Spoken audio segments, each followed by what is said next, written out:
Hello and welcome. Since it will be my first video for Morivi.com, let me please introduce myself very briefly. I've been a professional gambler for 15 years now. I started with backgammon, and back in 2003, suddenly all my peers, backgammon pro, moved to poker, and they advised me to do so. I followed the trend. I don't want to waste too much of your time, so if you have more specific questions, just post them and I will be glad to answer. For the first quiz, we're gonna start with some basic concepts. Hero has always the same hand on the same flop, and sometimes it's right for him to Cbet, sometimes it's wrong, sometimes it's okay to Donkbet, sometimes it's not, and sometimes he should prop bet and sometimes not. To bet or not to bet, this is the question of the day. We're gonna see when, and more important, why. If I suggested 5 answers, it's not because it's a quiz and I want to make things more complicated than they are. If we want to build a betting range post-flop, we have to answer all those questions. First step, we should determine our betting sizing, and second step, we should determine our betting action. Sizing should depend on our range, not of our hand. So forget for a minute that we have ace-jack. What kind of hand we want to value bet? Sets. We have aces and tens in our range, ace-king and ace-10. So very strong hands. And what kind of action can we expect once we bet? If our opponent is a level 1 player who just think about his cards, he might raise us with a set of 5 or 6, 7 of diamonds. But if it's a good player, he will call us because he has a lot of bluff catchers in his range. Most of his range which hit that flop are combo of ace-king, if he hasn't 3-bet pre-flop, ace-queen, ace-jack. So when we have the nuts, aces, we want to play for stack. And we are in a polarized situation, so we want to start to build the pot, and we should bet pot. What should be our betting action now? And as you can see, there are much more answers possible than the one I listed on the quiz. Bet fold, bet called, bet 3-bet, check raise fold, check raise call, check raise 4-bet. This is very critical to plan ahead when we are betting or checking. When the chess grandmaster make a move, is not thinking, here I'm gonna try to open with the queen pawn and I will see what happens. No, he has a plan, and that should be the same in poker. Can we bet ace-jack for value? If no limit hold'em was played without turn and river, then of course we should bet. But there would be a turn and river. When we are betting the flop, we have to think ahead. Can we get value on 3 streets with ace-jack? Against some specific opponents, very loose and very passive, who have a lot of aces in their defending pre-flop range, but who will not bet if we check to them, then we should bet. But against most of opponents, the answer is no.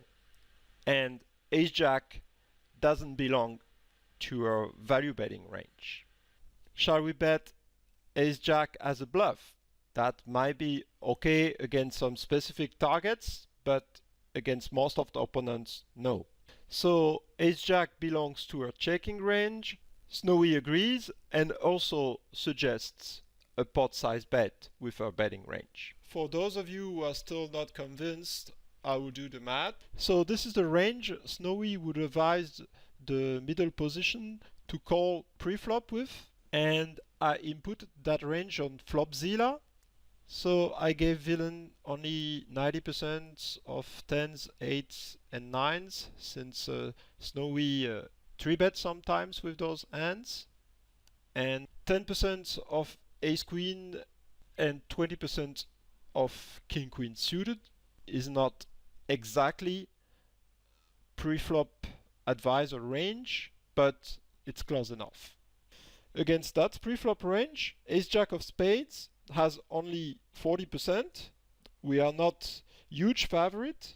And what happened if we bet? I selected here in blue a large range which can give us actions. It represents nearly 40% of the hands, but once we select that range which gives us action, our hand is down to 11% equity. By c-betting on that flop, we would turn a hand which has 60% equity against opponent range into total garbage. So a c-bet, it's actually very wrong. That would be against snowy range, but what about if our opponent play a different range pre-flop? I inputted a different range with more suited connectors which make straight draw and flush draw. So now hero has 74% equity against this new range, but it doesn't make betting better since there is only 22% of hands which give us action, and against that specific range hero has now only 26% equity. So we should check, but we are not done. Should we check fold, check call, or check raise? Of course, the hand is way too strong to be check fold, and this is the perfect hand to bluff catch with. It has enough equity against villain range to bluff catch on a couple of streets. Those of you who elect to check raise scores a couple of points. It will turn hero hand into a bluff, but it's not such a bad plan in that specific situation. We got a blocker and our range hits very hard that flop.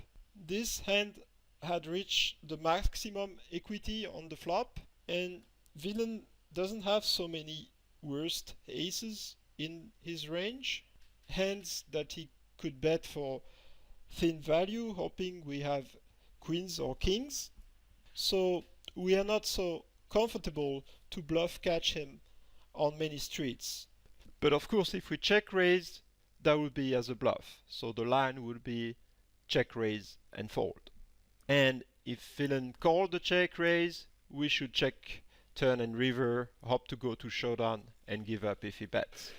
What is to be done if villain has a much wider range pre-flop? Well, that would be the second question of the quiz.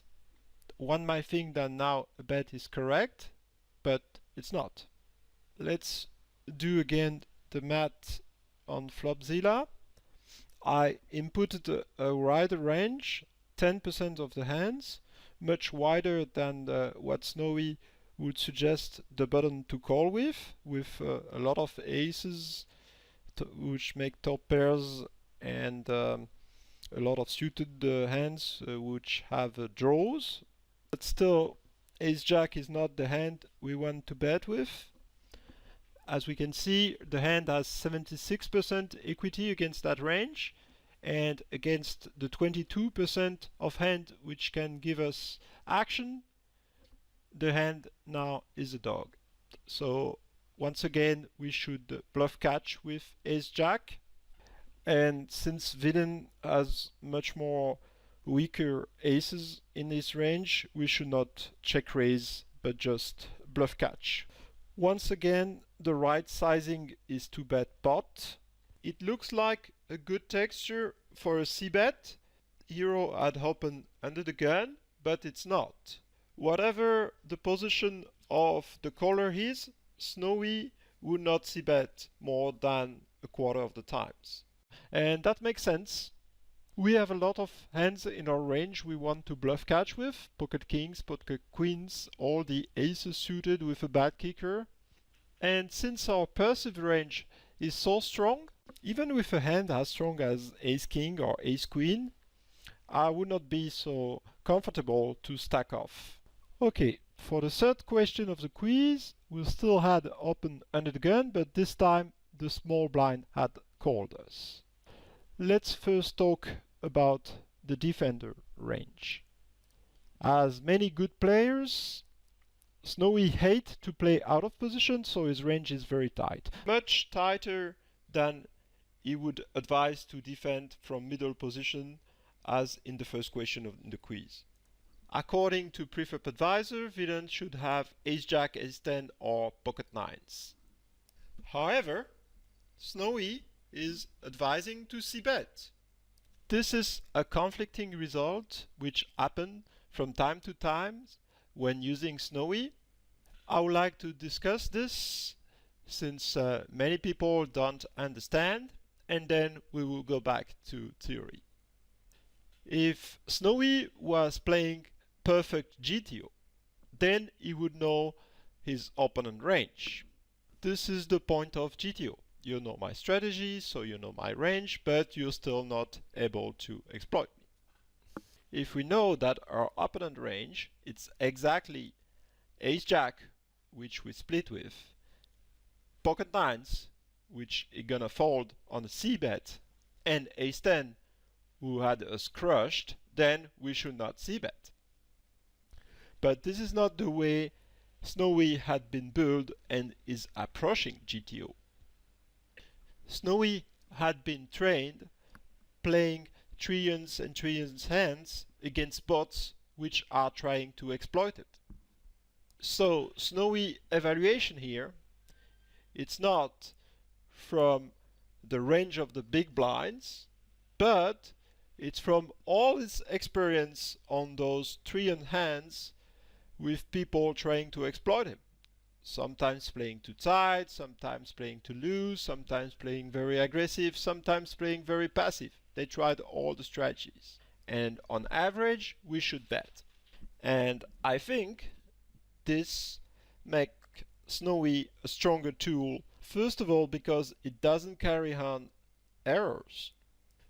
So if Snowy is wrong in the first place, and this is not the perfect defending range from the small blind, that doesn't mean that he will give us bad advice then on the flop. And secondly, for practical reasons, now we can use Snowy advice against any good players and not only against someone who play pure GTO. Okay, let's go back to theory. Now we are in position. So villain will not be able to flop profitably with a draw. He will not be anymore able to slow play with a set or two pairs, since he doesn't know we're gonna bet on the next streets. And conversely, we can now bet a larger range for sin value as well, since if villain calls on the flop, we will be able to check on a later street without having to face a bet. We can't check raise villain anymore with a set, for example, and we don't want to lose a street of value. Position allow us to bet with a very wide range, so we don't want to bet too much. Half pot is enough. This is funny, since we were playing for pot control in the exact opposite way before Snowy. Why? Because humans are not playing to maximize their wins. We are playing with fears of losing and making mistakes. So in the first situation, we all think, oh, if I check, my hand will be face up, my opponent will barrel me as a bluff and for value as well, and since he will always bet when he has a better hand, I will be in a very difficult situation, so I bet. While in this situation, we are thinking, okay, my hand is strong enough to bluff catch on the turn and the river, but I would hate to face a check raise. In order to avoid facing uncomfortable situations, we are taking the wrong decisions. In the question 4, we have now a much wider range since we opened from the cutoff, but this is not at all a good situation for a Cbet. Snowy would Cbet less than 18% and definitely not with Ace-Jack. I don't want to make this video too long, so I won't comment this situation too much in details. But for those of you who are members of Card Runners, I remember Matthew Jenda did a couple of videos 2 years ago analyzing with Flopzilla this specific confrontation. The thing is, in that situation, the cutoff range is rather wide, while the button calling range is tight. So on many textures, actually, the defender range is ahead against the preflop opening range, and the cutoff should be very cautious and not Cbet too much. Let's move on to question 5. Hero and villain are in a blind battle, so it's a total different game. Now this is no more 6 max, but heads up play. Hero has a very wide range, everything in green on the table, and villain has a range even wider, everything in yellow. So villain would have to bluff catch hero with a hand as weak as 5-6. Ace-Jack is on the top of hero range and he should c-bet. Since we will c-bet a very wide range for value, we don't want to bet pot anymore, half pot is enough. But this hand definitely belongs to our value range and it's strong enough to stack off if we were facing a raise on the flop. Since we had covered all the c-bet situations, I would like to answer a question people are often asking me. What is c-bet optimal frequency in regard of GTO? As we saw through those examples, c-betting is not a math concept, and out of position, hero should c-bet with the same hand on the same flop from 17% from the cutoff up to 66% when he sits on the small blind. So there is no answer to these questions, I'm sorry. And maybe you should reconsider having that stat on your HUD. So in the next situations, we are no more the preferred prizer, and we're going to start with Donkbet when we are out of position. As a general rule, Snowy is Donkbetting very rarely. When we are betting out of position, either as a c-bet or as a Donkbet, we are ready to play for stacks and we are ready to barrel on several streets. If the preferred prizer has a hand strong enough to give us action on multiple streets, then he would probably c-bet the flop and there is no need for Donkbetting. As a first glance, it looks like a very bad texture for a Donkbet. Hero range is capped, he won't have aces, very rarely tens, so we should check, right? Wrong. If Donkbetting is not its first choice, it's correct according to Snowy. Why? I already told you that Snowy has a very tight range from the small blind, and villain has a very wide range, more than 50% of the hands. So actually that flop, it's much stronger, the defender range, than the pre-flop riser.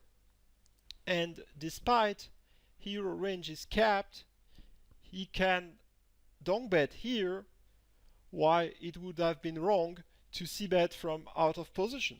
Once again, Matthew Jenda had made some videos on card runners on that specific topic, and I might do the math for you on another video. Exploitatively, we want to Donkbet against players who would check back a lot on that flop, recognizing that our range is much stronger than them. We want to Donkbet against suspicious guys who would recognize that we don't have the nuts and don't represent anything when we take the lead, or against aggressive ones who want to represent aces and who would raise most of the time once they get leaned into. Yes, they can have aces and not us, but they play 60% of the hand, so aces is a very, very small portion of it. It would be like the strategy of the maniac who 3-bet every hand and try to represent a premium every time pre-flop. If we elect to check, we should check call and bluff catch. Let villain bluff with his very wide range and don't twist his range against our hand. In the next question of the quiz, we are in the big blind, so our range is much wider, and now we should not Donkbet anymore. We should once again check call and let him bluff. Last three questions of a quiz were covering prop bet, meaning hero is in position and the preflop raiser had checked on the flop. What is to be done? Once again, we have to plan ahead. If we check, nothing will happen. We're going to see a turn, but that will be for another quiz. And if we bet, three things might happen. Villain can check raise, check fold, or check call.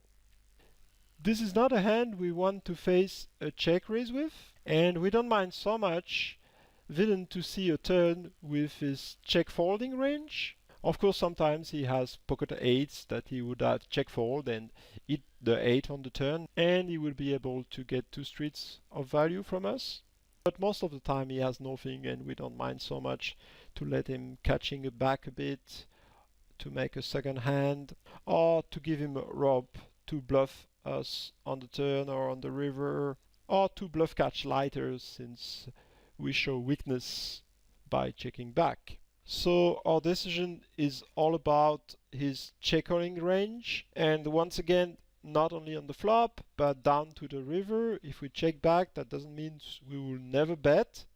On future streets, I don't see so many players bluff catching on 3 streets with pocket kings or ace with a worse kicker. And villain can be tricky or cautious and bluff catch with a better hand, namely ace queen or ace king. So my standard play would be to check back, but that's close. And this is confirmed by Snowy. Keep in mind he's not only pot controlling here, but it's a mix between pot controlling and being deceptive, slow playing, and playing the hand for its right value. It requires a specific opponent or a specific dynamic to get 3 streets of value with that hand. On the next situation, we are now on the button, so our range is wider. We have suited connectors and broadways, and our opponent is more likely to think we are trying to bully him when we bet. And he might bluff catch lighter with suited aces, worst kicker. So a prop bet makes more sense, even if I would still probably check with that hand. And Snowy agrees. This is just too good of a hand for inducing and bluff catching. We are back to heads up and a blind battle for the last question. And as you can guess, now I would strongly recommend a Cbet. We both have very wide range. There are tons of hands in villain range that he should bluff catch us with. And the prop bet is mandatory. Since it's my first video for moriv.com, please let me know what do you think about the quiz and this video. Any suggestions or ideas for the future quiz are also very welcome. Thanks for watching this video and hope to see you next time.